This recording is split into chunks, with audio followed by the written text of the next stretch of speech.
আসসালামু আলাইকুম। ভিডিওটি না দেখলেও শেয়ার করে দিবেন। বর্তমান কিন্ডারগার্টেনগুলোতে শিক্ষক-শিক্ষিকাদের যাচাই-বাছাই না করে নিয়োগ দেওয়া হয়।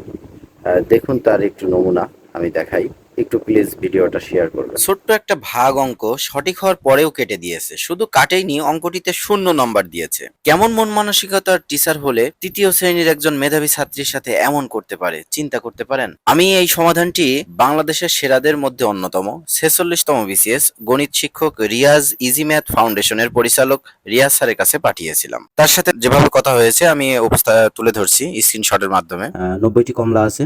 যদি কমলাগুলো ৩ জন শিশুর মধ্যে সমান ভাগে ভাগ করে দেওয়া হয় তাহলে প্রত্যেক শিশু কয়টি করে পাবে? আমার ছাত্রী যেটা করেছিল সেটা হচ্ছে কমলা আছে 90টি, ৩ জন শিশুকে সমান ভাগে ভাগ করে দিলে প্রত্যেকে পাবে 90 ভাগ ৩টি।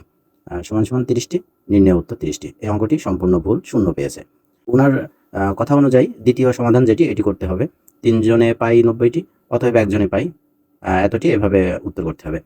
এটা না করলে কোনো অঙ্কই রাইট হবে না। অথচ এখানে অঙ্কটিতে কিন্তু প্রশ্নে বলা ছিল না যে ঐকিক নিয়মে করতে হবে বা অন্য কোনো নির্দিষ্ট নিয়মে করতে হবে। এরকম কোনো কিছু বলা হয়নি। শুধু চেয়েছে শিশু ৩ জন শিশু কতটি করে পাবে? সেখানে একেবারে শূন্য দেওয়াটা একেবারেই অযৌক্তিক। তারপরেও আমি আরেকটি নিয়ম করে দেখিয়েছি। আমার স্টুডেন্টকে যদি আমি এই নিয়মে করতে বলতাম তাহলে তো মনে হয় খাতায় ছিঁড়ে ফেলত।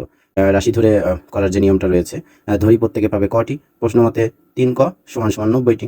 অতএব কাটাকাটি করলে কাটাকাটির সিস্টেমটা যেটা করেছি সেটা দেখলে তো মনে হয় মানে জেল জুলুম দিয়ে দিতে পারে। যাই হোক, এত আর বলছি না। এই সমাধানটি আমাদের স্যারকে দেখিয়েছিলাম। স্যার বলেছে যে ৩টি নিয়মই সঠিক। তিনি বলেছেন ৩টা পদ্ধতিই সঠিক হয়েছে। ম্যাডাম কাটলো কেন জিজ্ঞাসা করেন। জিজ্ঞাসা তো আমি করেছি, কিন্তু তার কথা আপনার অঙ্কটি সঠিক, কিন্তু আপনার আমার নিয়মে করতে হবে।